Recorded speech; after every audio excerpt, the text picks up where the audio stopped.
எளிமையான வாழ்க்கையை வாழ்ந்தாங்க, எதிர்பார்ப்பு அதிகம் இல்லாத வாழ்க்கையை வாழ்ந்தாங்க. உழைப்பு இல்லாம பணம் எப்படி வரும்? ஃப்ரீடமா இருக்கணுங்கிற எண்ணம், வீட்டுக்கு வந்தோடனே துணி அவுத்து தூக்கி எரியுறது, ஒரு ரசனையான வருஷம் 70ல இருந்து 80 வரைக்கும் இதை ஒரு ஆணால செய்ய முடியாது. வாழ்க்கை தகட்டினால் வாழ பிடிக்காது. வணக்கம். இன்றைய நமது சிறப்பு விருந்தினர் பிரசன்ன ஜோதிடர் ஸ்ரீ வி நாராயணன் அவர்கள். வணக்கம். வணக்கம். பெண்கள் சார்ந்த நிறைய கேள்விகளை முன்வைக்கலான் இருக்கேன். வீட்டுல மகாலட்சுமியோட வாசம் குறைய என்ன காரணம்? நிறைய வீட்டுல வந்து முன்னாடி செல்வம் நிறைய வந்துச்சு, இப்ப செல்வம் வரதே குறைஞ்சிருச்சு, வருமானம் வரதே குறைஞ்சிருச்சு. மகாலட்சுமி வீட்டுல இருக்காளா இல்லையான்னு தெரியல. மகாலட்சுமியோட வாசம் வந்து குறைய ஆரம்பிச்சிருச்சுலாம் நிறைய பெண்கள் புலம்புறதை நம்மளால பார்க்க முடியுது. என்ன காரணம்? இது வந்து மகாலட்சுமி குறைஞ்சிருச்சு, பணம் வரல அப்படிங்கிறதெல்லாம் பொய். நீங்க ஒரு 40-50 வருஷத்துக்கு முன்னாடி மனிதர்களுடைய வாழ்க்கையை நீங்க எடுத்து பாருங்க. அவங்களுடைய வாழ்வாதாரத்தினுடைய அமைப்பு பார்த்தீங்கன்னா எதிர்பார்ப்பு இல்லை. நீங்க வருஷத்துக்கே 2 துணி தான், தீபாவளிக்கும் பொங்கலுக்கும் தான். மற்றபடி இந்த செருப்புகள்லாம் ரப்பர் செருப்பு சாதாரணமாக போட்டிருப்பாங்க.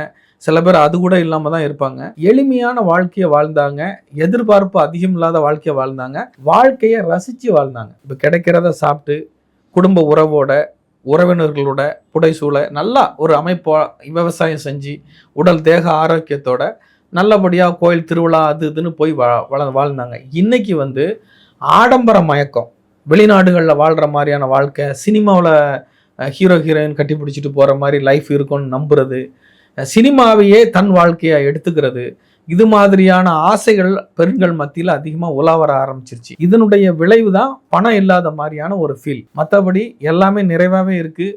அந்த நிறைவான வருமானத்தை வச்சு வாழ்க்கை வாழ தெரியாததுக்கு காரணம் பேராசை. இப்போ வந்து நமக்கு வந்து யாரையும் தாழ்த்தி கூட்டி பேச வேண்டியது இல்லை. நமக்கு சைக்கிளில் போகிறதுக்கு தான் ஒரு வாய்ப்பு இருக்குதுன்னா அந்த சைக்கிளையே ரசித்து நீங்கள் போக ஆரம்பிச்சிட்டிங்கன்னா, அந்த சைக்கிளுக்காக உழைக்க ஆரம்பிச்சிட்டிங்கன்னா உங்களுக்கு பைக்கு தன்னால் வந்துடும். பைக்கு நீங்கள் ரசிக்க ஆரம்பிச்சிங்கன்னா கார் தன்னால் வந்துடும்.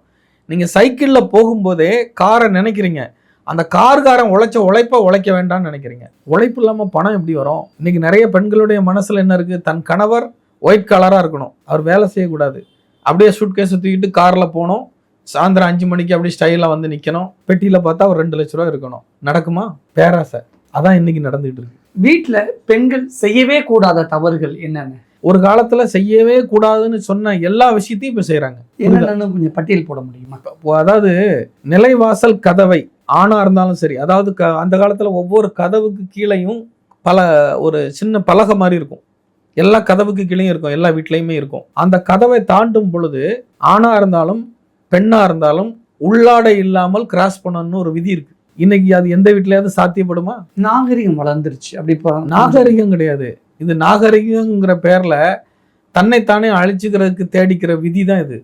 உஷ்ணம், ஹீட்டு, ஃப்ரீடமா இருக்கணுங்கிற எண்ணம், வீட்டுக்கு வந்தோடனே துணி அவுத்து தூக்கி எரியுறது, அங்கங்க துணி தூக்கி வீசுறது, குப்பையை சேர்த்து வீட்டுக்குள்ள.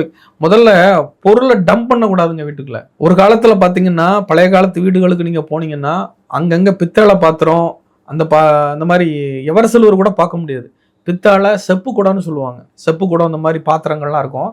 அந்த பாத்திரத்தை எல்லாம் அப்படியே தகன்னு ஜொலிக்கிற அளவுக்கு விளக்கி அதில் தண்ணி பிடிச்சி வச்சிருப்பாங்க. அது எதுக்காக அப்படின்னு கேட்டிங்கன்னா, இரவில் வரக்கூடிய கதிர்வீச்சை அந்த தண்ணி அப்படியே உள்வாங்கிக்கிட்டே இருக்கும். அது வந்து ஒரு கோயில் கும்ப கலசம் மாதிரி செயல்படும். அப்போ அந்த கதிர்வீச்செல்லாம் அது உள்வாங்கி வச்சிருக்கும்.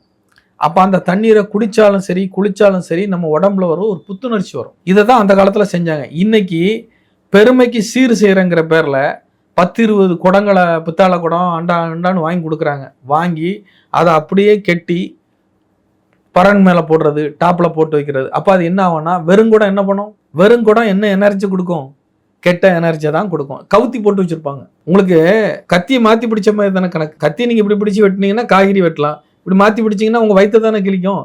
அந்த வேலைகளை எல்லா விஷயத்துலையுமே பெண்களும் ஆண்களும் செய்ய ஆரம்பிச்சிட்டாங்க. 1. 2வது பார்த்தீங்கன்னா, கல்வி கற்கணும் அப்படிங்கிற எண்ணத்தை ஏன் கொண்டு வந்தாங்கன்னா, அந்த காலத்தில் ஆண்கள் வணிகத்துக்கு செல்லும் பொழுது வெளியூர்களுக்கு போக வேண்டிய ஒரு சூழ்நிலைகள் ஏற்பட்டுச்சு. 6 மாதம் 3 மாதம்னு வெளியூர்களுக்கு போவாங்க. அப்போ அந்த கணக்கு வழக்குகள்லாம் தெரிஞ்சாதான் அவங்க வர்ற வரைக்கும் இந்த வீட்டை மெயின்டைன் பண்ணுறதுக்காக கல்வி கற்கணும் அப்படிங்கிற ஒரு நிலை வந்துச்சு. அதுக்காக பெண்கள் படிக்கவே வேண்டாம்னு சொல்ல வரல. அந்த படிப்பு குடும்பத்துக்கு பயன்படணுங்கிற எண்ணத்தில் தான் பண்ணாங்க. யாராவது ஒருத்தர் வீட்டை காக்கணும். யார் காக்க முடியும்? இயற்கையினுடைய நீதியில், இயற்கையினுடைய படைப்பில் பெண்ணுக்கு தான் அந்த தகுதி அதிகமாக கடவுள் கொடுத்துருக்கான். அந்த வீட்டை க்ளீன் பண்ணுறதா இருந்தாலும் சரி, ஒரு ஆம்பளை ஒரு வீட்டை பெருக்க சொல்லுங்க, ஒரு பெண்ணை ஒரு வீட்டை பெருக்க சொல்லுங்க, ஆம்பளை தேனத்தோன்னு பெருக்கிட்டு போயிடுவான். ஒரு பெண்ணு வந்து டஸ்ட் முக்கில் எங்க எல்லா இடத்துலையும் பார்த்து கிளீனாக பெருக்கி எடுப்பான். இது இயற்கையிலேயே ஆண்டவன் கொடுத்த ஒரு நிலை. ஏன்னா 2 மூளையும் செயல்படக்கூடிய ஒரே நேரத்தில் செயல்படக்கூடியது பெண்களுக்கு மட்டும்தான். அடுப்புல சோறை பத்தச்சு விட்டு தொட்டுள்ள குழந்தை இருக்குது, அடுப்புல சாப்பாடு இருக்குது, வெளியில யாராவது வந்திருக்காங்களா அப்படின்னு மைண்டுக்குள்ள எடை போட்டுக்கிட்டே போன்லயும் பேசிட்டு இருப்பாங்க. இதை ஒரு ஆணால செய்ய முடியாது. நீங்க போன் பேசிட்டு இருந்து குக்கர்ல சோற வச்சீங்கன்னா குக்கர் வெடிச்சு கிடக்கும். ஆனா பெண் அப்படி கிடையாது. போனை பேசிக்கிட்டே குக்கர் ஆஃப் பண்ணிடுவா, ஆள்ற குழந்தைய தொட்டில் ஆட்டி விட்டுருவா, வெளியில யாராவது வந்தா பதிலும் சொல்லிடுவா. மல்டி டாஸ்க் பெண்களுக்கு மட்டும்தான். அப்ப அந்த இயற்கை கொடுத்த வரத்தை படிச்சதுனால என்ன பண்ண ஆரம்பிச்சிட்டாங்கன்னா, பெண்களுடைய தாய்மார்கள், அந்த பெண்களை வளர்த்த தாய்மார்கள், அவங்களுக்கு அந்த காலத்துல கிடைக்காத ஃப்ரீடம்லாம் தன் மகளுக்கு கிடைக்கணுங்கிற பேர்ல காதுல ஓதி, நீ இப்படி இரு, நீ முதல்ல விட்டு கொடுத்துறாத, நீ முதல்ல விட்டு கொடுத்தா உன்னை வேலை வாங்கியே சாகடிச்சிருவாங்க அப்படின்னு சொல்லி அவங்க அந்த காலத்துல வாழ்ந்ததையே நினைச்சுக்கிட்டு இந்த காலத்து பெண்களுக்கு சொல்லி கொடுத்து பெண்களுடைய தாய்மார்களே பெண்களை வாழ விடாம கெடுக்கிறாங்க இந்த காலத்துல. பெண்கள் வேற என்னென்ன தவறுகள்லாம் வீட்டுல செய்யறாங்க? வேற தவறுனா என்ன? இப்போ ஒரு பெண் பிள்ளை வீட்டை விட்டு வெளியில போனா அவ எப்போ எத்தனை மணிக்கு வராங்கிற கேள்வி இவங்க கேட்கறது இல்ல. அங்க கூட தகப்பன் தான் கேட்பான். நீங்க நிறைய பெண் பிள்ளைகளை பெற்றெடுத்த தகப்பனுக்கு பெண் பிள்ளைங்களை கூப்பிட்டு கேளுங்க, உனக்கு யாருமா ஃபோன் பண்ணுவான்னு கேளுங்க, அப்பா தான் பண்ணுவார். எங்க அம்மா இருக்க, எத்தனை மணிக்குமா வருவ? தாய் பண்ண மாட்டான். ஏன்? பொறுப்பு இல்ல. ஏன்னா இங்க இருந்து, அதாவது முதலமைச்சர் மட்டும் நல்ல முதலமைச்சர் வேணும், மந்திரி மட்டும் நல்ல மந்திரி வேணும், ஆனா மக்கள் மட்டும் மக்கு பிள்ளாஸ்திரியா இருக்கணும். இது என்ன கணக்கு? மக்கள்ல இருந்து தானே வருவோம் எல்லாருமே. நம்ம நல்லா இருந்தா தானே நம்ம ஃபேமிலி நல்லா இருக்கும். அப்ப தாயை போல சேலை நூலை போல சேலை தாயை போல பிள்ளைன்னு ஏன் சொல்லி வச்சாங்க? அப்ப இது என்ன காரணம்னா, உங்களுடைய அடிப்படையிலேயே ப்ராப்ளம் ஆரம்பிக்குது. இதனுடைய பிரதிபலிப்பு இன்னைய பெண்கள் மத்தியில வருது. கோயிலுக்கு வரும் பொழுது தலைய முடிச்சு போட்டு தான் வரணும்னு ஒரு விதி. ஏன்னா அந்த முடி கூட அங்க வேலை செய்யும். ஏன்னா முடியிலே டிஎன்ஏ இருக்கு. இன்னைய அறிவியல் ஆராய்ச்சியில உங்களுடைய ஒரு முடி போதும் உங்க டிஎன்ஏவை நிரூபிக்க. அப்ப அந்த டிஎன்ஏ என்ன பண்ணுது? கோயிலுக்குள்ள அங்க கண்ட இடத்துல முடிகள் சிதறி கிடக்கும் பொழுது அங்க ஒரு பேட் எனர்ஜியை கிரியேட் பண்ணுது. கோயில்ல திருநீர் வாங்குறாங்க, இந்த கோயில் சிஸ்டத்தையே மாத்தணுங்க. ஒரு இடத்துல திருநீரை பூசி விட்டதோட விட்டுறணும். கண்ட இடத்துல எல்லாம் திருநீர் குங்குமம் கொடுக்க கூடாது. அதை அந்த கண்ட இடத்துல கொட்டி வைக்கிறாங்க. எதுக்கு வாங்கணும், எதுக்கு கொட்டணும்? பூசி விட்டுருங்கன்னா முடிஞ்சு போச்சு, அதான் முடிஞ்சு. அப்போ எல்லா இடத்துலையுமே தவறுகள் நடந்துகிட்டே இருக்குது.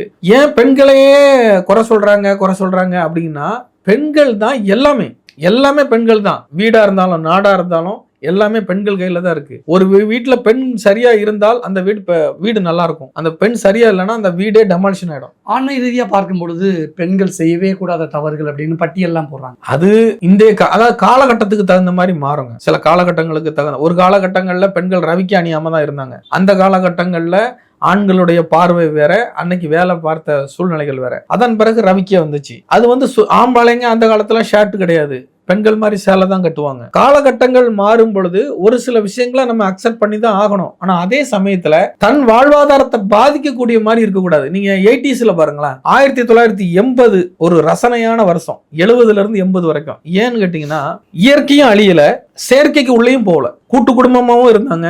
அதே சமயத்துல செயற்கையான விஷயங்களை அனுபவிக்கையும் செஞ்சுக்கிட்டாங்க. இப்போ டிஷ் ஆண்டனா டிவி, வெள்ளிக்கிழமை மட்டும் ஒளியும், ஞாயிற்றுக்கிழமை மட்டும் படம். அது ஒரு ரசனையா இருந்துச்சு. அந்த 7 பாட்டோ 5 பாட்டோ தான் போடுவாங்க. அதை குடும்பமா உட்காந்து பார்ப்பாங்க. இனி அடுத்த வாரம் எப்போ வருமோ தெரியாதுன்னு இருப்பாங்க. அப்போ அந்த காலகட்டம் எவ்வளவு ரசனையா இருந்துச்சு. எல்லாமே அளவோடு இருக்கும் பொழுதுதான் நல்லா இருக்கும். இன்னைக்கு நீங்க போனை தொட்டா 100 படம், டிவியை பார்த்தா 100 படம், எங்க திரும்பினாலும் மீடியா, எங்க திரும்பினாலும் சத்தம். தகட்டி போச்சா? வாழ்க்கை தகட்டினால் வாழ பிடிக்காது. அப்ப வாழ்க்கையை தகட்டாம பாத்துக்கிறது யார் கையில இருக்குன்னா பெண்கள் கையில தான் இருக்கு.